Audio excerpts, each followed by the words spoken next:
name is Matthew. I'm from Las Vegas, Nevada. My name is Chandra from Jakarta, Indonesia. My name is Jules, and I'm from Indiana. How I Met Your Mother has always been a part of the journey that I went through. It's like the most comforting pair of shoes you put on. You love them. You never want to get rid of them. The confusion and desperation in finding true love right until you meet your soulmate resonates with me the most. HIMYM started airing in 2005, and I was born in 2002. But I've been watching HIMYM since 2005 when I was 3 years old. Because my brother, who's quite a few years older than me, he would always put it on when he thought I was asleep on the top bunk of our bunk bed. But I wouldn't be asleep, and I'd sit up and I'd watch it with him without him knowing. How I Met Your Mother will always be my favorite show and a big part of my life and my children. Because I am definitely will tell them how I met their mother. Me and my buddies, it's been like an anchor for our friendship. And that's why I watch it over and over, and I've got my grandkids watching it now. So thank you for making such an amazing show. I'm alone. What a pity I won't be soon in New York City. When I see you, please permit me to tell you everything. New York City. Here we are for another episode of How We Made Your Mother. I'm Josh Radner, and I'm joined as ever by my friend and How I Met Your Mother co-creator, Craig Thomas. Hello, Craig. Hello, Josh. So happy to be here with you. So happy to be here with you. We've been starting every episode with these testimonials from around the world. I don't know. The bunk bed one, because if the bottom bunk watches, the top bunk watches too. That's a big quote of a joke from the pilot. At 3, that's really embedded in your consciousness. 3 years old. You start watching How I Met Your Mother. I don't know if I recommend that. And what do you feel? What do you feel when you hear people from Indonesia? I can't stop smiling. It just makes I feel floored every time. Just when the assortment of people around the world, I feel humbled and floored and just absolutely joyous. Like we did something good. You know what else is it like? You make things and you put them out in the world, and you don't often hear from people who maybe even love it, right? Like you don't get to hear all this feedback. So we've kind of set up this planet or whatever where we can receive these transmissions back. And it's incredibly moving. It's an upside of the internet. It's a legitimate upside of the internet. Like 40 years ago, you get some fan mail and that's sort of it. To hear people's voices like this, it is an actual internet win and social media win. So thanks. Well, we're so thrilled. We're so grateful for the feedback. Thank you for listening to the podcast. Thank you for telling your friends about the podcast. Thank you for writing in and recording in. If you would like to submit a written or a verbal testimonial, go to howwemadeyourmother.com, go to contact, and then share your story. We're looking forward to them. We read them all. And thanks for being here with us. So this week we are looking at episode 5. Is this right? Is that what it is? Episode 5? Yeah. It's called Okay, Awesome. It was written by Chris Harris. Why don't you say a few lovely words about Chris Harris? Oh, boy. Chris Harris and Courtney Kang, who was on our previous, she was on our 4th episode, when we talked about episode 4. She and Chris Harris hold a superlative of How I Met Your Mother, which is the two writers that were there from the very beginning, the pilot, the punch-up of the pilot, before it was even picked up to be a TV show, all the way through the finale, through the end, basically a decade of their lives. Courtney and Chris are the only 2 writers that can say that. And they are both geniuses. And this week we will celebrate Chris Harris being a genius. He will be on a future episode, but this is his very first one that he wrote. And how did you meet Chris? Was he a Letterman guy? Yeah, Chris Harris was a Letterman writer, came in a little bit after us. Carter and I got hired, and I think Chris maybe got hired a year or so into our time there. And we were there like an additional 3 years with him, and he became one of our best friends. And then he came out and we sort of helped get him staffed onto another show or 2 we did, not our shows, just we were on staff as writers on other people's shows. And we said, hire Chris Harris. And the people did. So we got to be on another show in LA briefly, short-lived, that got canceled. And then when we got our own show, we said, Chris Harris was our first call. So Chris is a genius. And the best thing about making things is working with your friends, like being able to bring in people that you would choose to spend time with anyway, but actually, put them on the payroll. It's incredible. Yeah. And the fact that you get to sort of curate that and say, I want to spend every day with Chris Harris because he's funny and awesome. And then you get to do it and he makes money doing it too. It is, the only downside is you kind of feel like you're paying somebody to be your friend. Is he really my friend? Yeah. But I think in this case, I think he really is. Yeah. Well, okay. So Jordana and I watched the episode last night. We were delighted by it, but I'm curious, what How long's it been since you've seen this episode? 20 years? 19 years? It's been a minute. It's been a minute. Years and years. Should we pause though? We're going to introduce Alec. This is Alec, our producer, and our friend that we pay. And he's our other friend that we pay to be our friend. I have no problem with this relationship. You can pay me to be your friend. I'm in. You go back so much further with me. If this isn't a real friendship, we need to. All right, we're going to talk after. We have a problem. October 17th is the air date of this. October 17th, 2005. 2005. If anyone is keeping score on that one. Okay. So you had that experience. We both had the experience of watching these first 4 episodes, and there's a feeling of some things surprise us, like, oh yeah, I totally forgot that. And other things are like still in my bloodstream. Like other things still, I absolutely remember. This episode is pretty vivid for me, actually. Yeah. Why do you think that is? What about this one? It felt like a field trip episode. Like it feels like the gang goes to a club. So much of that episode is at the club, right? Yeah, you're really somewhere else most of the one main other place. Yeah. Yeah. That's true. And then I remember I loved Freaks and Geeks. It was really fun to have Sam Levine. The great Sam Levine. Was there a joke? I remember a joke that I think got cut in the edit that I thought was so funny. And it was something where Kobe was talking to the 3 nerdy guys who were trying to get in the club and couldn't get in the club. And it was something like, I remember her line was, "Nerds who suck at math, life's going to be rough, kids," or boys, or something. Was that in there? Yeah, I think that was in there. This is the worst part of a 22-minute running time for a TV show. Yeah, I remember Kobe totally nailing that. Yeah. Which undercuts my point. My point was going to be when a guest actor gets a funny joke in an episode and it's 22 minutes long and you're going to cut that joke before you cut something from your main guest. I mean, but you just ruined that by saying Kobe. It was Kobe's joke. But it involved those guys. So maybe those guys were great, but they were probably going to have targets on them more than like bigger moments with what was the name? Characters. Keith Affleck? They thought they saw the other Brian Affleck. Affleck. Brian Affleck. The lost Affleck brother and Brian Affleck. That is a great line. I forgot that. So yeah, I Jayma Mays, who played the coat check girl, was great. She was so charming. That was really fun. I mean, I liked the first season has a lot of like Ted talking to women, and then like it wasn't her. It wasn't her. You know, there's a lot of like fake outs that I think became less frequent but I was also like struck by Jordana she saw Slutty Pumpkin was next. Is that episode 6? Yeah. And she said, "I've heard of Slutty Pumpkin. That's like a famous episode." And I said, season 1 had some bangers, man. And I wrote you this little ditty to sing to you in New York City. We'll be right back. So we've arrived at the second episode. And I don't mean the second episode of How I Met Your Mother. I mean the second episode of the continuing adventures of our co-producer, Doug, and what is going on with his mobile cell phone plan. He switched over to Mint Mobile. Doug, tell us all about it. So I left my major metropolitan city and I went to the middle of nowhere. It's a good test, right? I went to like the middle of nowhere, Missouri, and kind of the middle of nowhere, Kansas. I can't believe those 2 states have the same town name. It's like Springfield.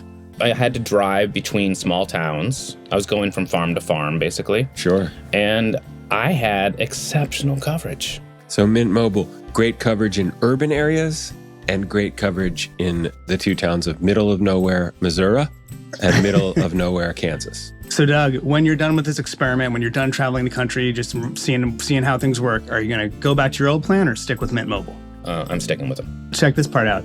If you like your money, Mint Mobile is for you. Shop plans at mintmobile.com/yourmother. That's mintmobile.com/yourmother. I don't know if my mother listens to this, but I was visiting my mother on one of those trips. Do you want to name her actual town for crying out loud? My mother lives in Lawrence, Kansas. Lawrence, Kansas. We have it. All right. Mint Mobile works in Lawrence, Kansas. There you go. Upfront payment of $45 for a 3-month 5-gigabyte plan required, equivalent to $15 a month. New customer offer for first 3 months only, then full price plan options available, taxes and fees extras. See Mint Mobile for details.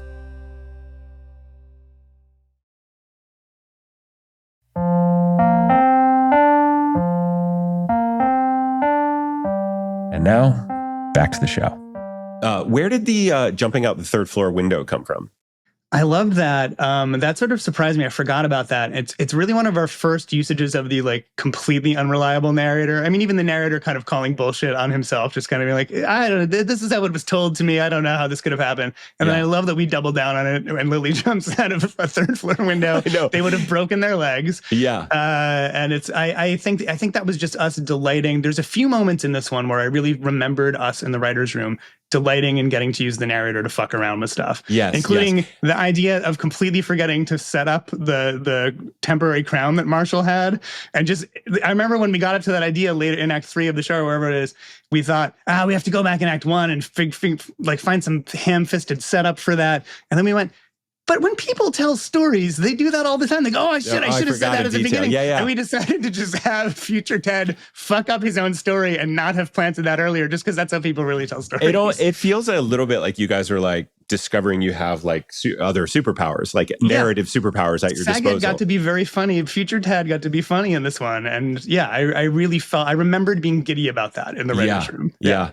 So I remember my favorite thing about this episode, and there are certain things like conventions in Hollywood that are always a little annoying, and it has to do with the literal how you shoot a TV show. So if you see a scene in a movie at a club, everyone's kind of speaking like this, and they can totally hear each other, and the music is kind of soft, and it just feels very fake. I love that you guys decided to honor the fact that you cannot hear a word anyone says in those clubs. And you made it like a super comedy engine. Of like subtitles. It's the defining thing of that. That episode came from that idea. I remember that was on at the beginning of when you pitch a TV show, when you make the pilot, you turn the pilot in, they ask you for ideas. They say, give us a dozen ideas that are like little 2 or 3 sentence ideas, log lines. And this was on there. This was, the gang goes to a club that is so loud that a majority of the episode is done in subtitles. You literally hear no audio. And that was just sort of like the gimmicky idea of it. It wasn't like we pitched the themes, because the themes emerged when we really made an episode. The theme of the episode is Ted and Marshall wanting to stay friends, right? Wanting to stay connected. And I love the emotional backbone of that. I don't think we had that in the log line, but the log line of like going to a club and it's all in subtitles, like that was the giddy, like big idea of that episode. And I love that about it. Well, to me, it was another example of how I Met Your Mother, even though it was like shot on a soundstage in West LA and it was brightly lit and there was laughter piped in, it still had this commitment to being as truthful as it could within the boundaries of the convention, right? Yeah. Like it was like, no, you can't hear anything at a club. It's never loud enough, it's never dark enough, and it never sucks enough when you see a club portrayed on, and we said, let's make it loud and dark and really suck. And I thought that was sort of like the honesty of the club. And when people with the subtitle, like we kind of brought the idea, and I think it might have been Carter's idea of like bringing the idea of the subtitles. It's so loud, there's subtitles. Because Carter was the single guy, like Carter was the sort of Ted, and I was the Marshall in our friendship. And we would have experiences like this where Carter would go out with people, and I'd be like doing like wine and cheese tasting like with my wife, who was probably my fiance at that point or whatever. And this is very much us. And I think Carter would be out at these clubs and just be like, why am I here? Can't I skip this part and just join that other part? Can I jump ahead to that part? And I think it really came from that feeling of just like such a disconnect, right? You're out at this loud place. How are you going to connect with somebody? How are you going to meet the love of your life here? And that idea, but then Chris Harris, there's no one better than Chris Harris at taking a premise like people talking at cross purposes with each other in subtitles. You know what I mean? Like taking that premise and just all of those subtitles, like so many of them I feel like are Chris, like his original script, because they're just so perfectly like non sequitur and crazy. And same thing in the cab at the end when people are just yelling things over each other, like Barney yelling about like that place has great salads. Why is Barney so excited about salad in that moment? But that place has great salads is one of the funnier How I Met Your Mother. Like that to me is an all-timer. Yeah, me too. I love that line so much. Because it's also like it's not quite Barney-ish. It's more like he's observing a place that they're passing. He can't hear what's going on in the back. Like Everything is so great about it. And it's also such a great treacle cutter. Explain what a treacle cutter is from a comedy room perspective. Yeah, a treacle cutter is when there's like a really sweet, heavy emotional moment. It's a joke that kind of cuts through that so it doesn't feel too heavy and too saccharine or whatever. And the salad cut the sugar very well there, actually. And Chris, like, I just thought that was such a perfectly weird thing for Barney to say in that moment. And I feel like that was just Chris Harris's first draft. I also like them shouting in the cab because their eardrums have been blown out. So funny. It's so funny. Oh, I wanted to ask you, what was it? Well, do your thing, but I was going to say, what was like shooting that? I just love that it's not explained. Like it's never like, I can't really hear you because the music was so loud. Like no one tried to spoon feed that. Like it was just like a basic fact. Like we cannot hear it. We've been listening to loud music for 3 hours, 4 hours. We're deaf. We're deaf for the night. Yeah. Well, it also has the feeling that like they do this semi-regular. Like in Barney's life, this is 3 or 4 nights of his week, so he's used to like just having to shout like this. What was it like shooting that scene in that small car? You were really shouting at each other in the ear, probably like many takes. I was wondering if that was like if that stuck in your brain as like a weird shoot day. I remember Jason making me laugh.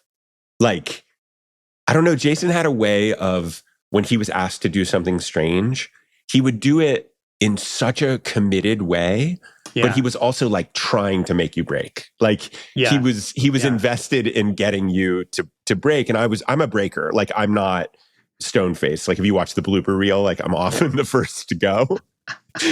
But I remember it was also strange you had to play the emotional honesty of the scene, but you had to crank your vocal register up like pretty high. So it was this very strange acting challenge. Like it's really funny. Yeah. It's really funny because it's also, you're restating the premise of the whole series. That conversation between Marshall and Ted is like, could have been the like pitch to the executives in the room. It's like the single guy and the guy who's kind of heading towards marriage. How do we stay friends? But you're screaming it. But it's also like the thesis of the show. Yes, it's talked about. It actually needs to be talked about. But it's in some ways it's an extension of the theme of the Lily Robin B story in Return of the Shirt, which is like Lily longs for like, oh, is this part of my life done? This kind of like fun club nights, bar nights, flirting with a stranger, and Robin's like, no, everyone's looking for what you have, right? Yeah. And then Marshall kind of has his own version of that in this episode, which is like, what am I doing acting like an older person? Like I still want to be at the club. Yeah. I still want to be with my friends. I still want to be with my best friends. Yeah. And it's such a sweet ending. It's such a sweet ending that Lily joins him there and they like, I love that. That one. Yeah. And that it is a moving ending. Delighted by his dancing. Yeah. Which was great. Oh, okay. So this is where it's almost like you guys are in like the golden age, like the Hollywood code, like where you had to slip things through innuendo, and you know what I'm talking about? Like classic movies had to, right? Yeah. So Marshall goes in the bathroom with a toothache. This is the other fun with the future narrator moment. Right. Yeah. He comes out and he's no more toothache. And he's filled with energy and he takes to the dance floor, right? Another like, the delight you see on Marshall was true Jason Segel delight. Like he loved. Yeah. And wasn't the woman that Barney was dancing with who turned out to be his cousin, wasn't that the choreographer? It's the choreographer. Yeah, I forgot about that until I was actually watching it, and I texted Pam Fryman last night as I was watching it. Our director, Pam, I said, that was the choreographer of Jason's dance, right? And she was like, she was on set Kayla, a bunch. I think her name was. Yeah, she was on set a bunch. She was lovely, so great. talented. She did a couple things for us, I think. Yeah. She was really funny in that too, yeah. But it's funny, like, it's almost like sandwiches. Like it's I was just thinking the same thing. It was like it was the precursor to sandwiches. We hadn't done sandwiches yet, but it was how we learned how to do sandwiches. Then I was thinking about it. In there. I was thinking about it, like what happened in there? But he came out, and it's kind of just this implication that like he obviously got chemically altered in the bathroom. Yeah. We told the studio network he just took a giant shit, and he felt so good. But I was also thinking, I just want to talk through the pharmacology. Okay. Yeah, I was wondering what it would be. It can't be MDMA because that takes 45 minutes to an hour to kick in. But how long was he in there? I guess he couldn't have been in there that long. We fast forward a bit. You do fast forward through time. I think he did. I think he put something up his nose. I'm just going to say. Couldn't be ecstasy. Couldn't be something like that. No, I just don't think. I just think that takes at the tail of it. It's too long to wait. It is too long. It's too long. We never said how long though. But yeah, I think you know what. You're probably right. I think it was the giant dump. Let's just go with it. It was the giant kids. I did really appreciate that Ted is like ritually humiliated at the club. Like he can't connect with, he says the thing when at the music break. What does he say? I'm wetting my pants. I right? wet my pants. Yeah. I wet my pants. I just wet my pants. Was that it? I just wet my pants. And I think we wanted to say pee my pants, and the censors made us downgrade that to I'm wetting my pants. Wow. Which maybe is funnier. Like, I can't. Marshall can do cocaine, but Ted is not allowed to say pee. Yeah, totally. Yeah. But also like trying to get a drink at the bar when the bartender's like just paying attention to the women. I love like, that sequence. I think there's so much truth in like being a single dude at one of these clubs is hard. It's so bad. It's the male bartender. Yeah, it's somewhat humiliating, and I thought you guys really got that. I loved it. I forgot about Ted popping up from sort of underneath the bar. He's gone under. I remember doing that and enjoying that. The way you did that was so funny. The sort of physical comedy of that was so funny. I kind of forgot about that until it happened. And then sort of the math jokes where he can't comprehend that the 2 beers are $34, and all of the jokes where the bartender's saying 3 and 4 and he goes 7. I was like, that is a very Chris Harris math joke too. Chris Harris loves like puzzles and math, and like he has like this sort of crazy brain. So whenever you see a Chris Harris episode, there will be some weird sort of like math or puzzle or like weird sort of like scavenger hunty nerdy thing in a Chris Harris episode, because that's who he is. And I said that with love. I love the little subtle thing of like Ted says to the coat check girl, how many of these coats can I put on? And the next thing you see him, he's just wearing like 8 such coats. A good visual. It's such a good visual. And it's not commented on really. No, like, no one talks like, hey, about Barney. Because Barney's just had like the worst moment of his life. He's paying no attention to Ted in these coats.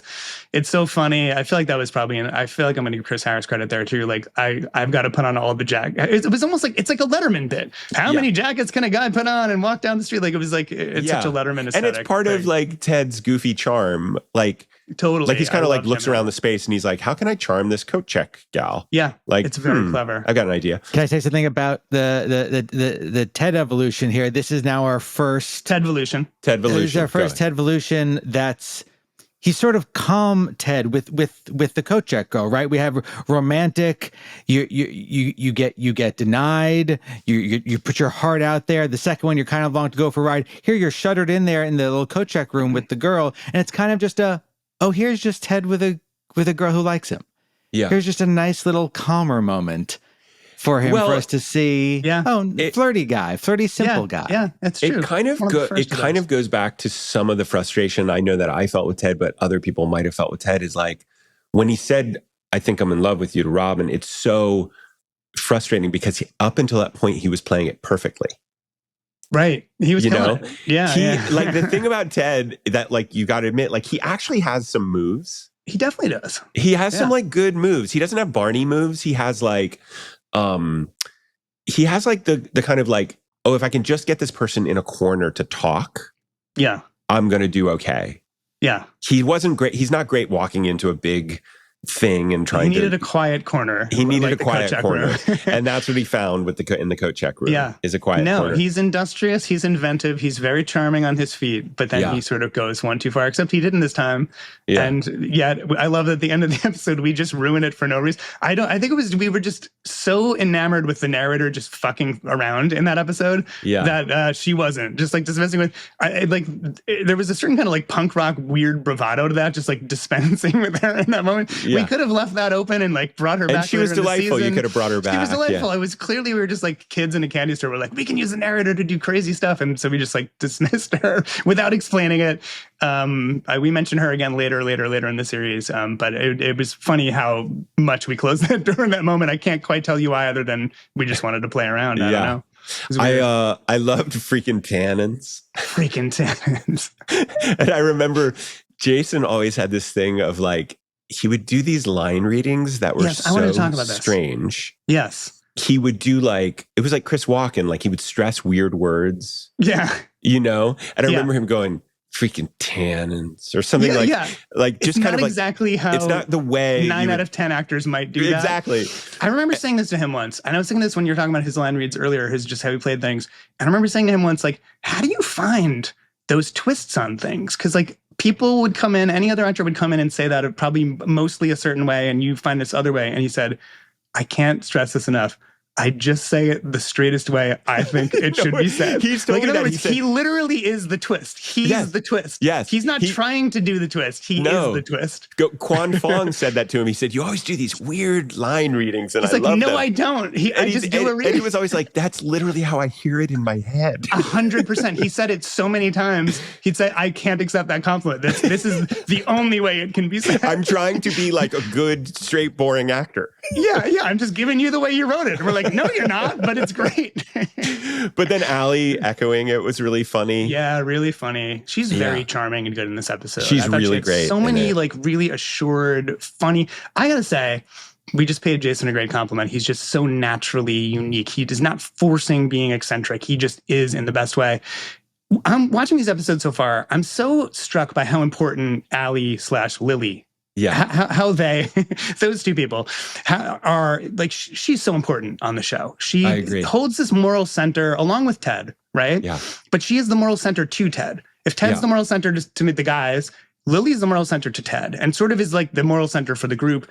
And she really holds that role in this like really charming, but effective, I think quietly powerful way. Yeah. I find myself really admiring Lily/Allie in these episodes. She's really deft with a pep talk. Really. But you really feel like she means it. It's very natural. You want her to be your friend giving you a pep talk. Like there's a fantasy. Allie's like a natural treacle cutter. Like nothing she does ever feels sentimental or like kind of cringy. Like it's all, she's such a good actor, Allie Hannigan. She's a really good actor. She's just such a damn good actress. She's Allie, doing stuff that is not showing off. You know what I mean? Right. She's doing stuff that is very natural. It's totally and very serving important. the story. It's in the tone of what it is, but it's also like singular and hers. And like for her to go from like a pep talk to Robin to like lifting up her shirt for the bouncer. Yeah, 1 second later. 1 second later. You know? Her delivery of that joke about how, I did it once on a dare. The other times were just for fun. The way she threw that line away was so funny with a laugh. I remember one of the, Chris Harris is such a good writer. So much of the stuff in here is his.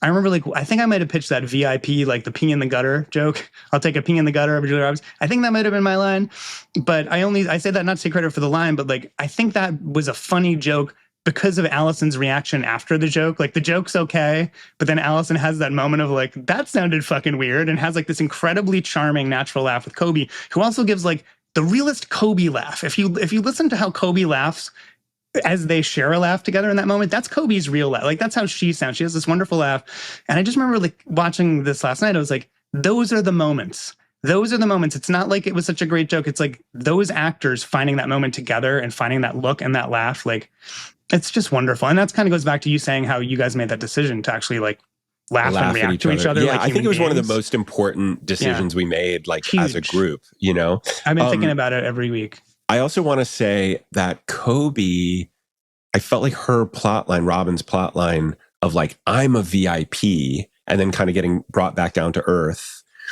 I felt like it was almost an extension of, so in Return of the Shirt, she kind of becomes like this weird, like almost like early internet celebrity.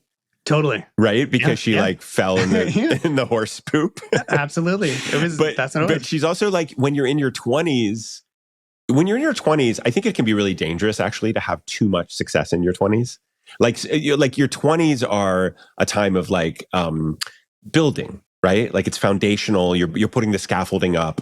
But sometimes when you get too big for your britches in your 20s, it can be very hard to sustain. And you're always chasing something. It's but I thought there was something fun about her wanting to feel special and wanting to feel like really someone who could get her friends into this club. And I had the same thought. I was like, I feel like we started to really find Robin more in this episode. Her neediness, right? She wants to be validated so badly. And there's this kind of striving quality. And then she kind of melts down in the gutter there with Lily. And I feel like it was also, they became better friends in that moment. I feel like there was so much good stuff for them and for Robin in that episode. Each week I do like to give a note and a regret. And I do regret now, just saying it out loud, that we didn't tie Robin's like newfound celebrity status in this episode to falling in the horse poop from the previous episode a little more. We didn't really connect those two things as much as we could have, because that's how it feels, right? She kind of became a little more known from that. And somehow that got her on this guest list, but we don't ever say that. I don't know if there was any draft in which we did, but I'm just going to give notes to past selves as we go through this. And this old man, he must admit he fell in love with you in New York City. And now, commercials. Josh, you know what's fun to do in life? Wait a minute, it's such a broad question. Yeah, no, there's only one answer. Travel. Right. No, travel, it's just yes. one thing. It's traveling. Travel. You know what we're going to do?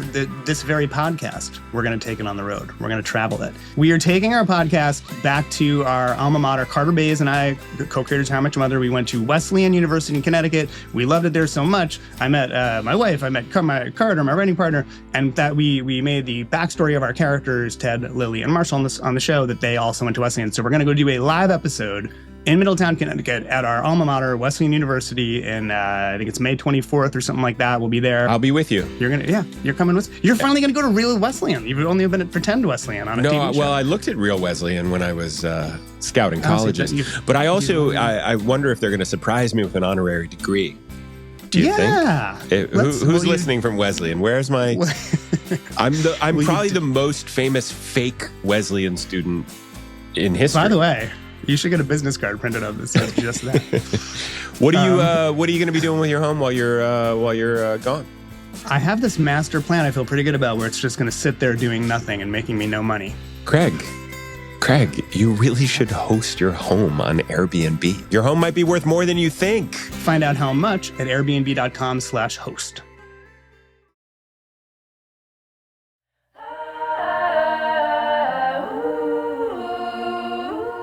End of commercials. Back to show. Robin's from Canada. Ted's from Ohio. Marshall's from Minnesota. Where's Lily from? We say she's a Brooklyn girl. We kind of modeled after. Oh, she's from Brooklyn. Yeah, Brooklyn. Yeah. Oh, right. And where's Barney from? Everywhere and nowhere? He grew up on Staten Island. We said he grew up in Staten Island with just a single mother. Yeah, and his brother. Yeah. Loretta. So there's something, though, I think about Ted and Rob, and I would say specifically, there's something definitely about being a native New Yorker. My wife's a native New Yorker. But there's also something about the pilgrimage that one makes to New York. Yeah, totally. That is very archetypal and kind of mythic in its own way. Yeah. Wherever you're coming from, basically, like almost guaranteed is going to be smaller than New York City. Yeah. And so when you come here, there's a very, it takes a lot of like chutzpah to like move to New York City at 21 or 22, Yeah. And we both did it, and Carter too. But I think that there's something about Robin's, like I've made it like, and those markers of success or notoriety, like I'm on the guest list at so-and-so, right? Yeah. Yeah. It's funny. I think it's a true thing. You guys. It's very true. This is the first time this has occurred to me. I'm so glad that we made Ted from Ohio and made Robin from Canada. I'm so glad we owned your guys' actual journeys in a way, because you're right. You guys could play those feelings of I'm coming to New York and I'm going to make my mark. Right. And Ted has that kind of striver drive, and so does Robin. Yeah. And it connects them. And I think that's part of what brings them towards each other a little bit. There's something very specific, this outsider coming into New York wanting to prove themselves. That's a big overlap of their little Venn diagram. And you got to find your tribe. Like you got to huddle for warmth with the right people when you're in a big city like that, and that young and that kind of formed, What else? Was there anything else from the episode that like shocked you, delighted you, made you remember something? I just loved Marshall and Ted's ending in it. I really felt like that's the show.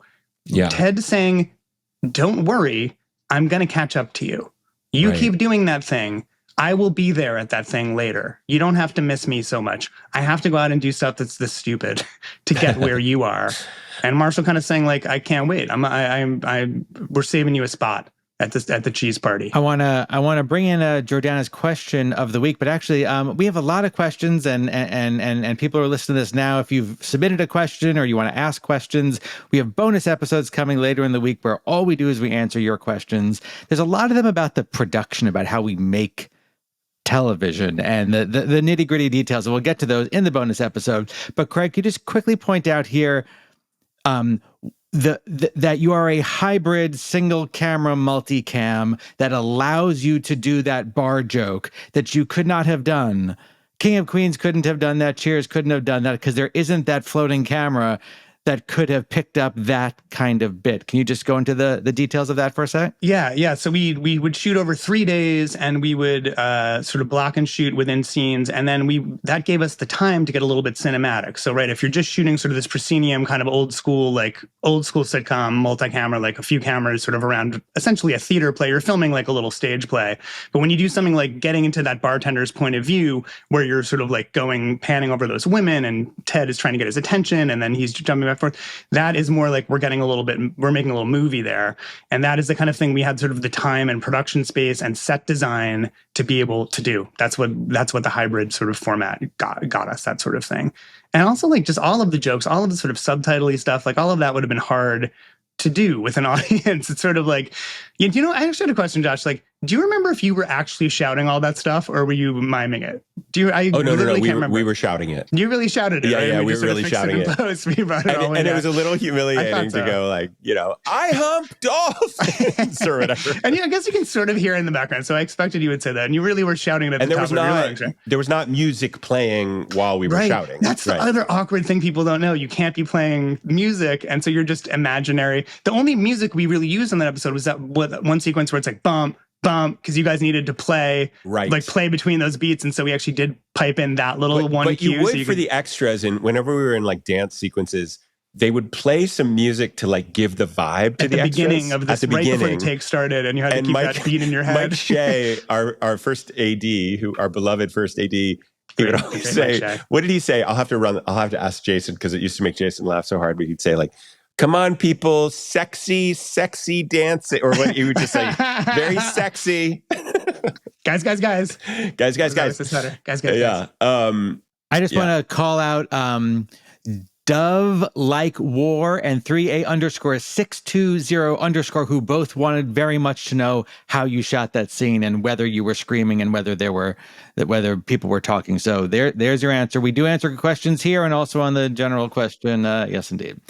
Josh, you want to tell us about our special section we have coming up? We have a special weekly section that we like to call Questions and Observations from a clinical psychologist and relationship expert who's never seen How I Met Your Mother and also happens to be married to Josh.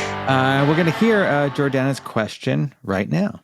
So this episode made me think about something that comes up with patients all the time, which is that we graduate high school together, we graduate college together, and then after that, everyone moves through developmental phases at very different times. So some people get married and have kids pretty young. Others, it takes some time to find the right person to do that with. That can be really hard on friendships, even if you're physically very close to somebody. You can actually feel emotionally pretty far away if they're in a very different phase in life. And what I loved about this episode is that Ted and Marshall talk about that. They model how to have a conversation that is very healing. And if they didn't have it, they could have grown further apart. But because they were willing to talk about the hard stuff, they actually ended up feeling closer. She's smart. I love that. She's so smart. That's what the show is. That's what the show is. And it really speaks to that thing too. This was a show where the men actually have emotions and talk about them. And that was kind of the big idea of the first few episodes of the show, right? Like Ted saying, I love you, Ted learning I love you, and then saying to Robin exactly how he felt about dating and feeling lonely in New York in the pilot, is that there's this kind of old school wisdom in like sitcoms, probably in our dramas too, that goes, the first 6 episodes, in the first 10 episodes of your series, do the pilot 6 times. do the pilot 6 times so people really fucking get what the show is, and keep restating the premise, keep boom, boom, boom, find new ways to kind of say the same thing. Obviously, you can't be that reductive and you need it to feel different.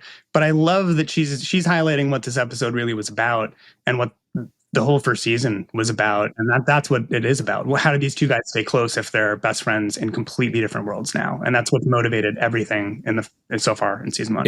It also strikes me, and I'm just realizing this at the moment, like the first scene with Ted and Marshall is the kind of like rehearsal of the proposal, and then Ted's freak out. And you accept on some level, you accept on Article of Faith that Ted and Marshall are really close, and Barney's obsessed with it because he wants to be promoted. But you know, we don't yet have the backstory of like Wesleyan University and road trips, and like we don't see their history. Yeah. So Barney, in some ways, did shoehorn his way into Ted's life for the first couple episodes. And this is a reminder to the audience, I think, no, the real history, the second love story in both of these men's lives is with each other. And you have Barney in the front who's still there, but he can't hear them, which is such a, part of the bit. So they get to have this really intimate moment with Barney's interjections and then Lily popping up and thinks she's going to throw up. But there's something, it's true, there's something so nice about seeing men talk it out. You know, Tim Ferriss has this great thing. He says, your success in life is directly proportional to the amount of uncomfortable conversations you're willing to have. It's a great observation. And there is something, what Jordana's hitting on, which I think is so true, is sometimes you feel like you're moving away, like moving fast into another phase of life, and you're worried about leaving your friends behind, or the reverse. You know, so you see someone kind of going out to sea, and you feel like you're grounded. You're still on shore, and I think the way to bridge that is to actually call it out and say, "I'm worried. I'm scared. I'm losing you. I'm scared. I'm not going to catch up to you. I'm scared what this means for us." Because there's something devastating about time passing. like whenever I see a movie and there's a big time jump and like the hair is gray, it's always like devastating. Like, oh my God, like a reminder, like time spares no one, Totally. And there's something like fundamentally tragic about it, even in a sitcom, which is trying to keep it a little bit lighter. But I think, again, part of How I Met Your Mother's brilliance and specialness was it said, like, we're in a world where time is real, grief is real, death is real, love is real, love is hard. Finding the right person to love and build a life with is hard. Yeah. And I think it didn't shy away from those things.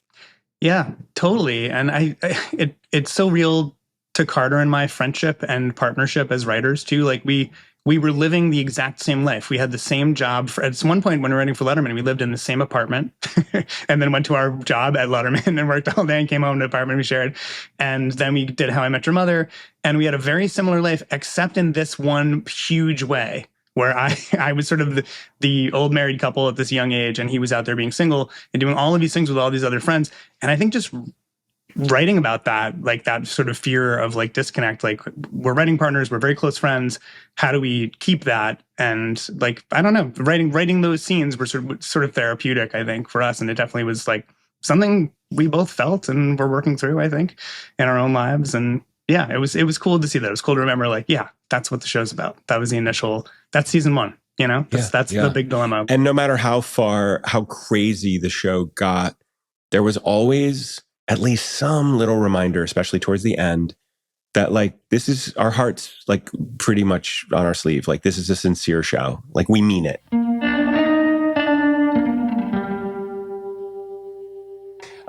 Welcome back. So in our final section of this episode, we're going to reveal some of the lovely, beautiful, wonderful comments we got from fans. God. What? So many nice comments. Just so many nice comments. We were so blown away by how many wonderful comments we Incredible. Got. So we just wanted to highlight some of these. And Alec, before we begin, did you have something? Well, there was a comment here. I don't have the full thing in front of me, but it did say, Craig, you can't be 50. You look just like me, and I'm 39.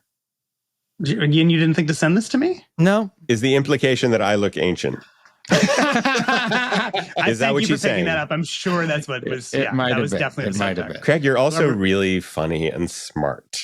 Oh my God. Wait, what? How are What they? happened? Am I dying? No, I was saying they keep complimenting you, and it's just all digs clearly, at me. it's not Craig Thomas 69. Yeah, stop writing comments into the YouTube chat, Craig. It's obnoxious. All right, okay, so let's read these. Craig, you want to start us off? Yeah, the first one, very, very to the point. At Joe Toto says, "I'm the first." And indeed, it was the very first comment on the YouTube. So congratulations. Well, you got the Tell them what they've won, Alec. This one's from Andrew Adam 6473. Well, I know where I'll be the next 4 years, once a week. Awesome. Aw, we'll see you there. At Joe M7Bu says, quote, it's a quote that we said, I think, "There's a future version of you to whom this all makes more sense." I think that's something we said in the first episode. And then Joe says, "That immaculately sums up what I've always found so comforting about HIMYM. It reminded me that no matter how lost and confused I felt, I would inevitably make it to the other side, where I would then look back and see how those times of pain served a greater purpose in my life." Boy, that's beautiful. I'm so glad the show. Thank you for that. Way too. This is from Becoming My Future Self, which is a great HIMYM handle. "I honestly don't know if I'd be alive today without How I Met Your Mother. It might sound crazy to some, but during the darkest moments of my life, this show was the one thing that kept me going. When everything felt hopeless, HIMYM gave me something to hold on to, a little light, a little laughter, a little hope." I mean, that's the nicest thing you could ever hear about something you made. That's the dream. It's humbling and honoring to hear that. I'm so happy the show is that to you. And moving on from trying not to cry from that one, at Magda Ryback 2009 says, "I was watching the show as it was airing. I was 12 when the first season began. Living in Greece at the time, I used to make Greek subtitles for the new HIMYM episodes right as they released." That's amazing. Josh, big fan of Greece. I know you are. Oh, yeah. It's true. I love Greece. And also of the place mentioned in the next comment. Oh, that's true. This is from Pajota610. "Hey, a real big fan of the show from Mallorca, Spain." I wonder if it's the bar owner that I was friends with. "My wife and I spent hours of our time watching it when we were teens, adults, a married couple, and now parents. You're part of our lives together. Congrats for the show and for this podcast. Thanks so much." At Andrew Horvath 7324 says, "So excited for this podcast. Just finished watching the show for the first time and absolutely loved it. It really shows the importance of having a core friend group and never giving up hope, even through all the ups and downs of relationships and life in general. Can't wait to hear you guys unpack this all over the next few years." That's awesome. Thank you for, I like hearing a first timer. I wonder if the podcast helped you discover the show. That's very cool to hear. MyTree5265 says, "Hi, HIMYM team. I'm on from Vietnam, and HIMYM has been with me through thick and thin when I was a teenager, beginning with the adulting journey to when I'm now a grown-up with the same issues that the characters had, and still will be I still will be in the future. So HIMYM will stay and be friends with me a bit longer. Thank you for everything, for creating this magic." Lovely. At Frederick Bale 7403, I hope I said that right, says, "Whoa, do I believe in destiny? Well, as it happens, I just finished rewatching the whole show for like the 30th time last week. Talked about it yesterday evening with a friend, planned on talking about it today as part of a segment on a local radio show. Finally, this morning, having a suggestion from YouTube for a podcast and finding out of nowhere that you guys were going to do this thing and revisit the whole show. Yes, if I didn't believe in destiny, now I do. Thanks for this amazing gift that you're bringing us. Love the show so much since the very first watch back in 2005. That's my kind of destiny right there. I love that he's having a Mosby-ish destiny moment, but it's about discovering Mosby. Our podcast. Hearing us talk about Ted Mosby. Yeah. From Virai 6500, "Hello and love from China. Last weekend, my high school friends and I were talking about how this show became our comfort TV series and how we both rewatched HIMYM more than dozens of times in the past 10 years. You have accompanied us for our whole adolescence, and so much love to you guys. Just kind of overwhelmed." Amazing. The number of viewings we hear about from some people, and I take them all. I'm just going to assume that's true. We've heard 30s, we've heard 40s. Alec, didn't we hear one that was 100 some odd times? We broke 100 yesterday. Yes, we couldn't did. I don't know. Tell if we believed that. If that was you, write back to us to reconfirm that number. But it's amazing. Thanks everybody. That's just amazing. And hello from China. I love China, Vietnam. We're hearing all over the world. It's so cool. And finally, from Edwin Laubry Lee 6035. I just want you guys to know that your show meant a lot to me. I do not watch podcasts. I'm not into the podcast, but this is the podcast I'm going to watch and listen to. I'm now watching, but I needed to leave a comment first. I'm going through a whole lot in my life, things that are just very hard. And the first thing I did today when dealing with a lot of stress was put on an episode of How I Met Your Mother. Because even when I'm dealing with things that make me want to do nothing but crawl up in a ball and cry, I can put on this show and it can bring a smile to my face when it's very hard for anything else to. I just wanted you guys to know you made a great show, and this will be the first podcast I'll ever pay attention to in my life. Take that, Smartless. Thank you guys very much for doing this and making a great show that even in the darkest days can still bring out a little smile and nothing else can. How nice is that to hear, Josh? And boy, he has no interest in podcasts. No, just driving three towns over to shit on podcasts for no reason. But it's almost like How I Met Your Mother's a good sitcom for people who don't like sitcoms. Oh, well, oh boy. You know? Well said. Hit stop there, Alec. It's not getting any better than that. Mic drop. Boom. I am guilty. Please acquit me. All sins are forgiven in New York City. How We Made Your Mother is hosted and executive produced by Josh Radnor and Craig Thomas. The show is produced by me, Alec Lev, and our co-producer is Doug Matica. Our audio producer and mixer is Alex Reeves at Point of Blue Studios. Artwork by John Morrow. Please follow, rate, and review the show on Apple Podcasts or your podcast player of choice. It really does help the show. Our theme song is NYC by our own Josh Radnor. Special thanks to Lola Kennedy and Elliot Connors. Visit howwemadeyourmother.com to sign up for our Substack mailing list and for links to our social media. You can also click on the contact page to send us an email or a voice message. Your stories and questions are an important part of the show. Subscribe to Josh Radnor's Muse letters on Substack. Read Craig Thomas's published prose at craigthomaswriter.com. And you can subscribe to my Dead Fathers Society, also on Substack. To learn about how you make a difference, this show's ongoing campaign to raise money for congenital heart disease research, check out the Make a Difference tab at the top of our website. This episode was made possible by the support of Backyard Ventures, marketing provided by Tink Media. People will, in fact, dance. The real question, it just hit me. Am I in love with you or just New York City?